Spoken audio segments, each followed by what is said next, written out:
Parce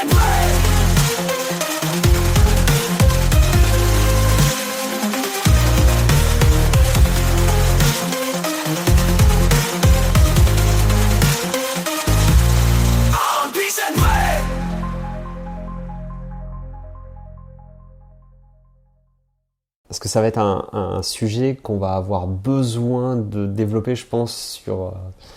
Là, on peut aller que au travers d'exemples très précis pour pas perdre les gens. On va essayer de faire ça comme il faut. Mais en plus, ce sujet est à la fois vaste et à la fois hyper intéressant parce que ça fait partie des sujets où quand on enseigne ça en game design ou quand on apprend ça évidemment en tant qu'élève, il y a vraiment des fois la pièce qui tombe où en fait on a joué à des jeux, on se rend pas du tout compte. Pour le coup, c'est le moment où c'est comme quand tu regardes un film où on te dit non mais vous avez pas remarqué que dans les séries de science-fiction ils parlent tous anglais, et la première fois que tu te rends compte que n'importe quel extraterrestre parle anglais, sauf quand c'est dans un environnement spécifique de compréhension, comme dit Arrival, c'est vrai que voilà, il y a un peu ce truc-là du ah mais c'est vrai ça, j'avais jamais pensé. Alors pour commencer, Hugues Pedreno, merci beaucoup d'être là. Merci à toi de m'avoir invité. Avec grand plaisir. Depuis le temps qu'on disait qu'il fallait qu'on fasse un truc ensemble. Bon, depuis, ça doit peut-être faire 4-5 ans. Qu'on en parle, ouais. Qu'on en parle, ouais. Depuis qu'il y a des émissions qui ont commencé sur le jeu vidéo à Radio Clapas, à peu près. Hein.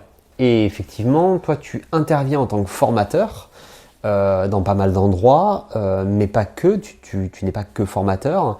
Tu es... Alors, je vais mettre une étiquette, mais ce ne sera pas encore assez. Narrative designer. Aussi. Mais je vais te laisser te présenter pour bien faire comprendre en fait quel est ton champ d'expertise. On va faire une présentation rapide. Je suis game designer qui a un fort intérêt pour la narration et par extension je suis devenu narrative designer aussi par mon expérience du jeu de rôle qui est plus vieille que mon expérience de game design. Donc ça fait 25 ans maintenant, cette année. Je fête mes 25 ans de maître de jeu. Donc il a fallu que je fasse un peu de narrative design. Pour préciser, le narrative design, c'est pas du scénario, c'est transformer un scénario en quelque chose de jouable. Je me suis posé ces questions-là et j'en ai fait un peu une spécialité parce que j'ai vu aucun centre de formation qui l'enseignait comme moi j'avais envie que ce soit enseigné, donc je me suis dit je vais créer mes propres cours dessus, mes propres boîtes à outils, et pour l'instant ça marche. Dans les créations narratives qu'on a fait avec mes élèves, ça fonctionne bien, et j'ai pas eu l'occasion de le mettre en place directement sur une production qu'on peut jouer facilement sur internet, mais même dans les tentatives que j'ai eues, ça fonctionne plutôt bien, donc je me spécialise de plus en plus là-dessus, c'est vraiment quelque chose qui me botte, quoi.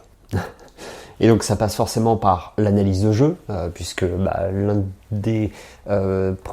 des principales premières actions qu'on fait avec les élèves en game design, c'est un petit peu de leur faire comprendre que le jeu c'est pas simplement vas-y prends la manette et joue, il y a à la fois des mécaniques de jeu, mais ces mécaniques de jeu elles sont posées d'une certaine façon de sorte à ce qu'il y ait un sens qui soit respecté. Parfois ça crée du sens et parfois il y a des petites incohérences.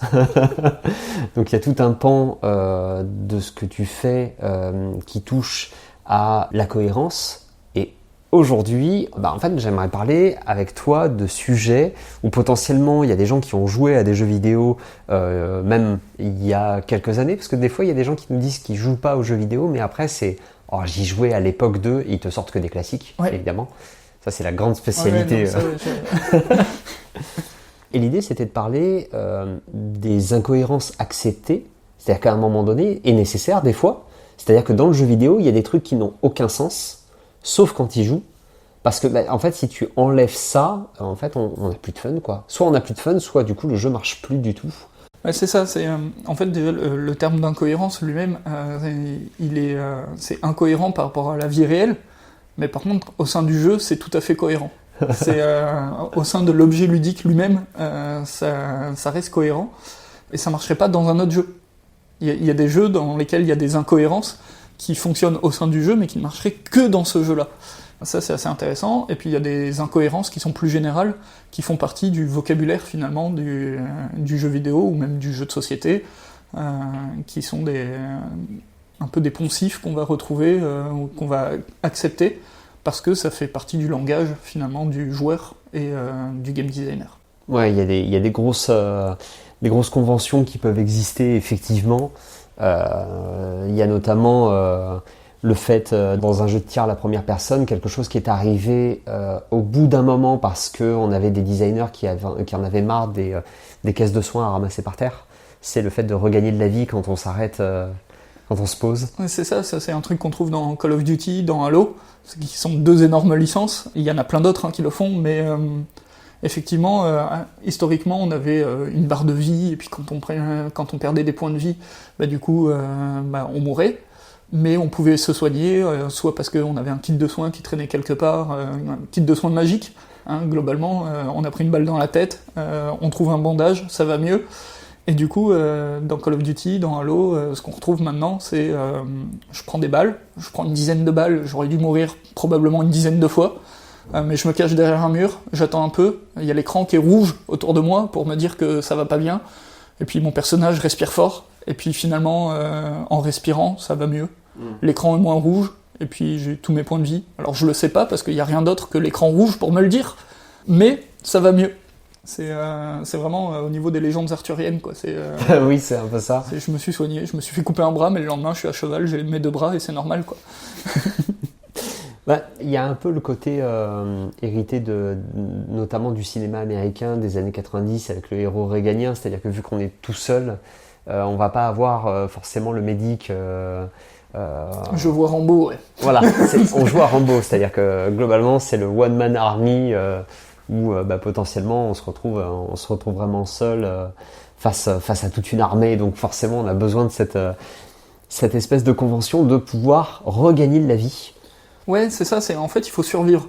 Parce que tuer le joueur, c'est juste le punir, c'est lui demander de recommencer souvent des choses qu'il a déjà faites, puis s'il meurt plusieurs fois au même endroit, du coup il faut qu'il recommence plusieurs fois la même chose. Et du coup, le joueur, là, il se sent vraiment puni de recommencer en boucle quelque chose qui fait pas vraiment partie du jeu. Alors que si on lui permet d'avoir cette notion de survie, on lui permet d'aller plus loin. Et cette notion de survie, elle passe par plein de choses qui font que notre personnage, finalement, n'est plus humain. C'est un avatar numérique. Et il va pouvoir s'amuser, cet avatar numérique. On va pouvoir s'amuser à travers lui, à lui faire des choses. Moi, c'est un des exemples que j'adore, c'est celui d'Assassin's Creed, où on peut monter tout en haut d'une tour, et déjà rien que de monter en haut de cette tour, il n'y a pas grand monde qui serait capable de le faire. Il y a quelques personnes un peu zinzin qui font du parcours et qui vont grimper sur des bâtiments dans la vraie vie. Sans attache, sans rien, oui, tout à fait. Mais par contre, ils finissent pas comme le héros de Assassin's Creed, à juste sauter dans une botte de foin qui les attend au niveau du sol. Et je sais pas, dans Assassin's Creed, j'ai jamais cherché à évaluer la hauteur, mais je pense qu'il y a des chutes de 40, 60 mètres. Ouais, je pense, ouais. Si on tombe dans une botte de foin, en vrai ça va. En vrai ça va.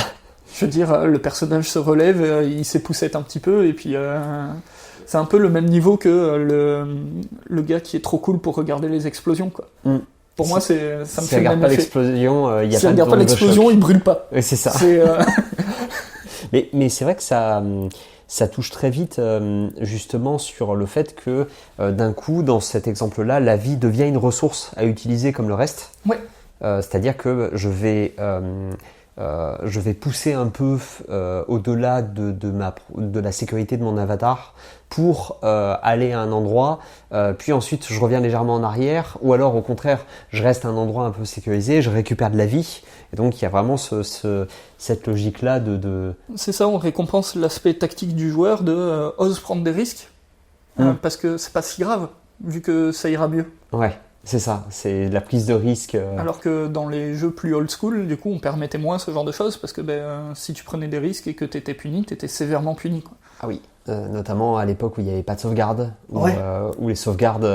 Fallait taper des cheat codes pour recommencer au niveau que tu voulais. C'est ça, si t'avais pas le mot de passe du niveau, t'étais bon pour repartir au tout début. On a dans les anciens jeux quelque chose qui s'est un peu perdu aujourd'hui, mais parce qu'en même temps c'était à la fois très technique et absolument contre-intuitif, et pourtant c'est quelque chose qui existe, c'est le rocket jump. Ouais, le rocket jump. Ouais. C'est une invention qui est absolument admirable. Vous avez un lance-roquette, d'accord ? Et vous êtes sur un jeu qui a une apparence qui n'est pas vraiment réaliste. Vous avez un jeu un peu 3D, cartoon, Quake 3 à l'époque. Ouais. Moi, c'est là-dessus que je l'avais pratiqué. C'est-à-dire qu'en fait, vous allez viser vos pieds avec le lance-roquette, toujours, d'accord ? pendant que vous courez, donc ça veut dire que déjà, vous regardez pas où vous allez. Vous Oui. savez à peu près, mais vous ne regardez pas précisément. Parce qu'on est en vue à la première personne, donc on voit nos pieds, quoi. On voit nos pieds, vous sautez et vous tirez. Et en fait, le principe, c'est que le jeu va appliquer le fait que l'explosion va vous décaler dans l'espace et que vu que vous avez commencé à sauter, ça va augmenter votre saut, mais vu que vous étiez déjà en train de courir, alors ça va vous propulser vers l'avant très vite. C'est ça. Et en plus, du coup, comme on s'éloigne en sautant et en courant, on s'éloigne du point d'impact, bah, du coup, on prend pas tous les dégâts de la roquette. Donc on sacrifie une partie de nos points de vie, qui par contre dans ce jeu-là ne se régénèrent pas tout seuls. Tout à fait. Tout à fait. Et ça nous permet effectivement d'atteindre des plateformes qui sont inatteignables d'une autre manière. Donc il y a même des jeux qui ont dit bah non, on est immunisé à nos propres roquettes, donc pourquoi ne pas en profiter. Et puis d'autres qui te disent bah non, t'exploses. Donc c'est pour ça qu'on parlait d'incohérence tout à l'heure, que ça marche dans certains jeux, c'est qu'il y a des jeux où tu te tires dessus avec une roquette, tu exploses. Bah oui, c'est le principe même on se dit bah si ça explose, oui tu vas prendre des dégâts. Et c'est vrai que ça fait partie, mine de rien, dans cette discussion-là de ce qui peut arriver quand on regarde un jeu d'un côté et quand on y joue de l'autre. Oui. C'est-à-dire que quand on le regarde, on se dit mais pourquoi il se tire dessus lui ? C'est ça. Il se tire dessus, et puis en plus il se tire dessus 3-4 fois d'affilée. Sauf qu'en fait, en réalité, 3-4 fois d'affilée, ça veut dire que vous avez fait tout le niveau à une vitesse démente. Oui. Mais oui, c'est très particulier comme et puis c'était notion. un vrai avantage stratégique. Oui. Dans Quake, c'était le but du jeu, en fait, c'était d'avoir une temporisation de la carte, où il fallait arriver à certains moments, à certains endroits, pour pouvoir prendre des ressources à la place de l'adversaire. Et du coup, le fait de savoir se déplacer plus vite que l'adversaire, ça permettait de corriger des erreurs de temporisation, quoi. Tout à fait. Et c'est par là qu'on peut avoir notamment des moments de fun, c'est-à-dire que je détourne en plus. Il y a un côté casser le jeu, c'est-à-dire je détourne une ressource de ce qu'elle est censée faire de base, c'est-à-dire me permettre d'éliminer l'adversaire, pour en réalité moi me déplacer plus vite.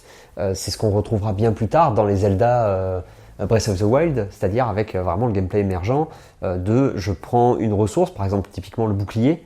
Le bouclier, ça me permet d'être une luge, sauf qu'en fait, du coup, si j'utilise la luge avec tel truc, du coup, ça va me permettre de faire d'autres choses.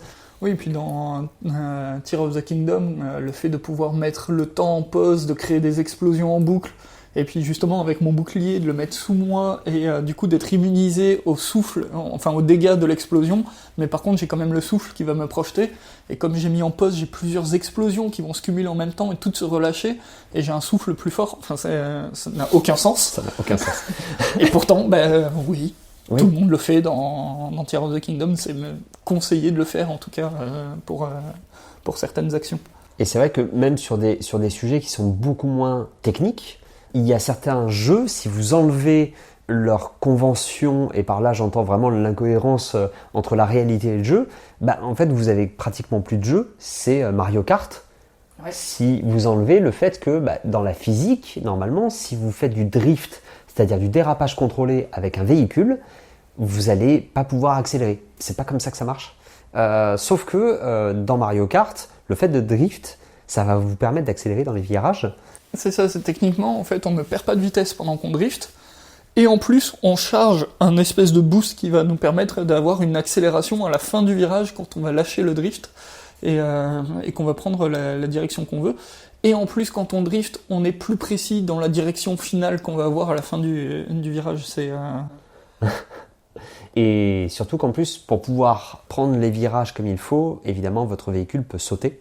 Oui, évidemment, on lance le drift avec un saut. Un saut, oui. Mais vraiment un saut qui n'a aucune justification. Le saut, de toute façon, ça a rarement des justifications. Chez Nintendo, ils sont très forts pour ça. Ils nous ont donné de magnifiques exemples, parce que c'est... Alors, on va pas leur donner non plus la totale paternité du jeu de plateforme, mais en termes de popularité, Super Mario, c'est indéniable, et c'est quand même un plombier qui, par défaut, saute 8 fois sa hauteur. Oui, voilà, par défaut. Donc, dites-vous que une personne de 2 mètres pourrait sauter 16 mètres de hauteur, quoi, si on gardait la même échelle. C'est vrai. Donc il y a quand même quelque chose sur le saut, on peut même aller plus loin, il y a des jeux dans lesquels on peut faire ce qu'on appelle le double jump. Oui. Donc le double jump qui, en français le saut double, qui nous permet du coup dans les airs de sauter. Oui. il y a des incohérences comme ça qui du coup rendent le jeu plus fluide, ça sert à ça. Mais il y en a aussi qui sont là justement pour ne pas punir le joueur. Tout à l'heure tu parlais des détournements qu'on a avec le Rocket Jump, où on l'a laissé pour ne pas punir le joueur, mais il y a des règles qu'on va carrément créer pour ne pas punir le joueur, qui ne sont pas des détournements, c'est vraiment des règles créées exprès. Je pense à ce qu'on appelle le saut de coyote, en anglais le coyote time, où c'est un petit délai qu'on va programmer exprès pour que le joueur, quand il tombe d'une plateforme, s'il n'a pas appuyé suffisamment tôt sur la touche de saut, on lui laisse l'autorisation d'appuyer quand même sur la touche de saut alors qu'il est déjà en train de tomber, pour pouvoir réussir son saut quand même. Et là on est vraiment sur une incohérence qui... si vous commencez à tomber d'une falaise, vous pouvez appuyer de toutes vos forces sur vos jambes, ça ne vous remontera pas sur la falaise. Dans les jeux, si. Et c'est même quasiment obligatoire maintenant. C'est devenu tellement fort dans le langage que si on ne met pas ce saut de coyote, les joueurs vont être frustrés, ils vont se sentir punis de ne pas avoir été suffisamment précis, de ne pas avoir pu jouer en fait avec la limite des 3 derniers pixels de là je peux sauter, là je peux pas sauter. En plus, le saut, le double saut permet, dans la logique, vu que je peux sauter 2 fois à ma hauteur maximale, ça veut dire que d'un coup, quand je conçois mon niveau, mes plateformes, elles sont plus juste à la même hauteur. Il y en a qui peuvent être plus hautes. Je peux penser à l'idée de débloquer le double saut plus tard dans l'aventure, ce qui fait que ce qui est hors d'atteinte au début devient complètement accessible après. Clairement, ça va permettre en fait d'avoir une topographie différente du jeu, ça va permettre de proposer plus de variété aux joueurs. Du coup, on va pouvoir jouer aussi sur la courbe d'apprentissage du joueur, etc. Donc ces incohérences-là, elles nous permettent de vraiment guider le joueur vers son expertise dans le jeu et de l'amener à mieux s'amuser, tout simplement. Oui. Parce qu'il y a des moments où potentiellement, même en parlant de saut, il y a un type de saut que j'ai toujours trouvé très fascinant, c'est le wall jump, c'est-à-dire le saut en s'aidant du mur, parce qu'en fait, vous allez sauter, prendre appui sur le mur, et sauter encore de la même hauteur, ce qui peut ressembler à un double saut contextuel, c'est-à-dire que j'ai quand même besoin d'un mur en fait pour pouvoir réaliser cette manœuvre-là, mais ça va avec dans l'idée d'explorer de manière très différente. Ça veut aussi dire que tant qu'il y a des murs autour de moi, je peux continuer à sauter. Ouais. Donc ça implique une verticalité d'un coup dans mon évolution. Ou alors, ça implique un retournement de situation, comme par exemple dans les jeux de combat en 2D. À l'époque, il y en a à qui ça va peut-être parler, certaines, Street Fighter 2, puisque le générique de cette émission est quand même inspiré de Street Fighter 4. C'est qu'en fait, on a cette idée de sauter sur, non pas un mur, mais en réalité sur le bord de l'écran. Ouais, et ça, c'est une mécanique qui est fascinante. C'est fou. En fait, alors, on peut envoyer son adversaire rebondir sur le bord de l'écran pour continuer à le tabasser sans qu'il puisse réagir. Mais il y a 2 personnages sur le roster de 10-12 personnages qui ont la capacité à prendre appui sur le mur.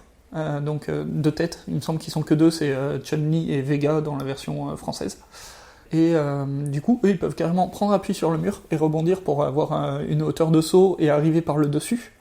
Donc ils ont des attaques plongeantes que les autres personnages n'ont pas parce qu'ils ont cette capacité-là. Et du coup, un des contres de ça, c'est en tant qu'adversaire, quand on voit l'ennemi qui veut sauter pour prendre appui sur le mur, c'est avancer vers l'ennemi, parce que du coup ça décale le bord de l'écran, et du coup il peut pas prendre appui sur le bord de l'écran. Moi je trouve ça absolument génial, le fait que, tactiquement parlant, en fait, notre ennemi est prêt à nous attaquer, et le fait de s'approcher de lui, ça l'empêche de nous attaquer, et nous du coup on prend le dessus.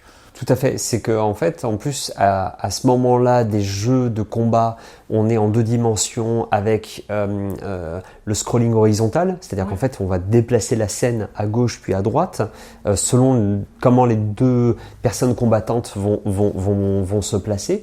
Mais par contre, effectivement, on a un problème, c'est qu'à partir du moment où on arrive à l'extrémité de l'arène d'un côté ou de l'autre, si on n'a pas cette capacité-là, alors évidemment à sauter derrière notre adversaire avec un saut assez haut, mais ne serait-ce que pouvoir rebondir au niveau du mur ou du bord de l'écran, ça permet effectivement en plus de sauter derrière l'adversaire en créant de la distance. Oui. Et donc ça crée des nouvelles choses, là où à l'apparition de la 3D, alors il y en a qui vont penser à Tekken au niveau des jeux de combat, Moi, mon premier jeu sur PlayStation, c'était Bloody Roar 2. Ouais. Voilà, Bloody Roar 2, typiquement, l'arène était petite. Ouais, j'ai cru que tu allais partir sur Soul Edge ou Soul Calibur, mais... Eh ben non, Soul Calibur, je l'ai eu plus tard, j'ai eu à l'époque de la PlayStation 2. Ouais. Et j'avais le 2, et effectivement, c'est des arènes qui sont assez petites. Oui. Et donc, qui vont tirer parti du fait que certains personnages, Bloody Roar 2, vous avez Hugo, qui en fait va faire des roulades arrière sautées. Donc il en fait 3, et en fait il prend appui sur le mur, et à partir de là il peut se propulser en fait sur l'adversaire. Évidemment quand c'est un loup-garou, et là c'est là où on se rend compte toujours que quand on parle de cohérence vidéoludique, c'est compliqué des fois, parce que si vous jouez pas aux jeux vidéo, vous vous dites attends, alors c'est un boxeur qui se transforme en loup-garou, ça lui permet de faire une attaque en plongeant, mais qui n'a rien à voir avec la boxe du coup. Qui a rien à voir ni avec la boxe ni avec le fait d'être un loup. Parce que c'est pas... Oui, les loups sont pas spécialement connus pour prendre appui sur des murs à 3 mètres de hauteur pour plonger sur leur proie. Enfin, je sais pas, je côtoie pas beaucoup de loups. Moi non plus, mais je crois que les personnes qui travaillent auprès d'animaux seront d'accord. Et pourtant, quand on joue, ça a du sens. C'est-à-dire que ce qui va nous intéresser dans ce personnage-là, c'est précisément sa capacité en tant que boxeur d'arriver très vite, en tant que loup d'avoir des espèces de chopes supplémentaires, ou d'avoir cette espèce de coup-là qui crée énormément de distance, puisque le détournement, évidemment, c'est de ne pas faire la propulsion en deuxième étape, et de simplement faire le saut arrière répété pour en fait reculer quasiment la moitié du terrain, et pour pouvoir reprendre un peu son souffle. Oui, c'est ça, c'est reprendre du contrôle en faisant des choses qui sont complètement incohérentes. Et là encore, en fait, c'est ouvrir les possibilités au joueur plutôt que de le punir en disant non, il faut que ce soit cohérent, quoi. Et ce qui revient souvent dans ce que tu nous expliques, c'est qu'il y a beaucoup de gestion de la frustration sur ces conventions-là. J'ai l'impression que c'est quelque chose qui est arrivé au fur et à mesure dans le jeu vidéo. C'était pas présent au tout début, en tout cas. En fait, dans l'histoire du jeu vidéo, la gestion de la frustration, elle n'a pas toujours été là. C'est devenu quelque chose de très commun quand on a commencé à poser la théorie du flow, qui pourtant date des années 70. Ça a été imposé en 75, et ça a été appliqué dans le jeu vidéo vraiment assez tardivement. Alors j'ai pas de date à donner sur quand est-ce que c'est arrivé, mais cette gestion de la frustration, en fait, c'est de dire on va donner un équilibre au joueur entre ce qu'il sait faire par rapport au temps qu'il a passé dans le jeu, pour qu'il se sente suffisamment à l'aise. Donc si on lui en demande trop, il va être frustré, si on lui en demande pas assez, il va s'ennuyer. Donc il faut réussir à jouer sur l'entre-deux. Et en fait, le truc, c'est que si on est trop cohérent, on s'ennuie. Mais c'est vrai que pour n'importe quelle narration, finalement. C'est que la Belle au Bois dormant, elle a dormi 100 ans. Le prince, il peut faire ce qu'il veut pour la réveiller, mais si elle a dormi 100 ans et qu'à l'aube de ses 18 ans, elle a 118 ans, elle n'est pas aussi fraîche que ce que Disney nous l'a présenté, quoi. C'est, le corps vieillit. Voilà, il y a quelques effets secondaires qui devraient être là, quoi. Et dans la narration, on l'accepte en fait qu'elle a dormi 100 ans. On accepte qu'il y ait des ronces dans le château, etc. Et c'est des trucs, la narration, on a besoin de ça, quoi. On a besoin que Bruce Banner il soit en colère pour se transformer en Hulk. Parce que s'il pouvait le faire juste quand il veut, le personnage serait moins intéressant. Alors... Donc en fait, on crée des limites, et en même temps, on crée des opportunités. Oui. Et dans le jeu, en fait, on a fait la même chose, on a accepté de faire la même chose. Petit à petit, on s'est rendu compte que c'est pas de frustrer les gens qui les amuse. Alors la frustration permet justement par le relâchement de s'amuser, mais il n'y a pas besoin forcément d'aller flirter tout le temps avec la frustration pour s'amuser. À part si on joue à Dark Souls. Mais c'est vrai que ça en fait partie, je pense que Dark Souls... Non mais j'étais obligé d'en parler quand on parle de frustration, on est obligé d'arriver sur les jeux de From Software. On est d'accord, la frustration fait partie intégrante de l'expérience, et c'est vrai que de temps en temps on est obligé d'avoir des conventions. Alors il y en a certaines, je pense qu'on pourrait avoir un gros épisode là-dessus, parce que c'est vrai qu'il y en a certaines qui font débat. Je pense notamment à Resident Evil avec le fait de les plantes médicinales, où en fait tu as une plante et en fait tu vas en faire de la poudre, et du coup si tu maries les poudres, ça te crée des soins puissants. Des soins qui sont incroyables. T'as presque l'impression que tu pourrais faire repousser un bras avec de la pâte de menthe et d'origan, quoi. Quasiment. On est bien d'accord que là, en plus, il y a vraiment une notion poudre, c'est juste ça. Vous avez de la poudre verte, la poudre rouge, vous mixez les deux et bah écoutez, super, vous avez un genre de super remède. Et c'est vrai que ça fait partie de tout ce qui est notamment sur l'inventaire. Ouais. Voilà, on a parlé avec Thibaut Tournoy et Bachel de l'inventaire des objets dans la narration. Là, pour le coup, l'inventaire crée plein d'incohérences. La gestion de l'inventaire, il y a tellement de choses. Bon, il y a l'inventaire illimité, alors là, pour ne pas frustrer le joueur, c'est parfait. Hein. On lui dit, tu mets tout ce que tu veux dans ton inventaire, quitte à créer de la frustration parce que c'est tellement le bordel dans l'inventaire qu'on n'arrive pas à retrouver ce qu'on veut. Mais moi, je sais que tu aimes bien jouer à Tarkov et j'aimerais que tu nous parles de l'inventaire de Tarkov. Escape from Tarkov, déjà de base, c'est censé être un extract shooter, c'est-à-dire que vous avez un temps limité pour rentrer quelque part, une arène, une zone entière. Vous allez récupérer le maximum de choses que vous pouvez. Vous avez des personnages non joueurs à affronter. On est sur un environnement première personne, visuellement réaliste. Tout est censé être du côté simulationniste, sauf l'inventaire qui ressemble en fait à un Tetris. C'est-à-dire que les armes, par exemple, prennent énormément de place. Si vous avez le bon sac à dos, ça peut rentrer, mais elles vont prendre du 8 par 2 par exemple, ou 8 par 3. Donc en fait, vous avez une espèce de case comme Stalker à l'époque. Oui. Resident Evil le faisait aussi, mais moins prononcé, avec ce côté chaque objet a son propre poids. Et ensuite, vous allez avoir une espèce d'agencement qui vous permet d'avoir les objets horizontaux. Vous pouvez les mettre en vertical et ainsi de suite. Et donc, c'est une évolution de l'inventaire de Diablo, en fait. Oui. Si on regarde bien, dans Diablo, on avait ce tout petit espace qui était séparé en cases, et puis on récupérait des objets. Une ceinture, ça faisait 2 cases de large et 1 case de haut. Une armure, ça faisait 2 cases de large mais 6 cases de haut. Et du coup, il fallait trier tout ça comme on pouvait. Tarkov, ils sont allés un petit peu plus loin, ils ont permis la rotation d'objets, ce qui permet en fait, c'est un mini-jeu déjà de trier l'inventaire en soi. C'est déjà un mini-jeu. Et en plus, comme le but c'est de récolter des ressources, on peut pas toutes les garder avec nous. Donc si on veut s'enrichir, il faut faire le choix de quelles ressources je garde. Mais en même temps, il faut que je puisse me défendre. Donc il faut que je garde des armes qui prennent plus de place, mais qui me rapportent pas beaucoup de ressources, mais qui à terme sont un investissement, etc. Il y a un niveau de rareté en plus. Il y a certains équipements que tu vas récupérer qui correspondent à des objectifs précis, qui sont en cours. D'autres où c'est peut-être pour plus tard. Et effectivement, l'intérêt, c'est que vu que c'est un extract shooter, le chrono, il tourne.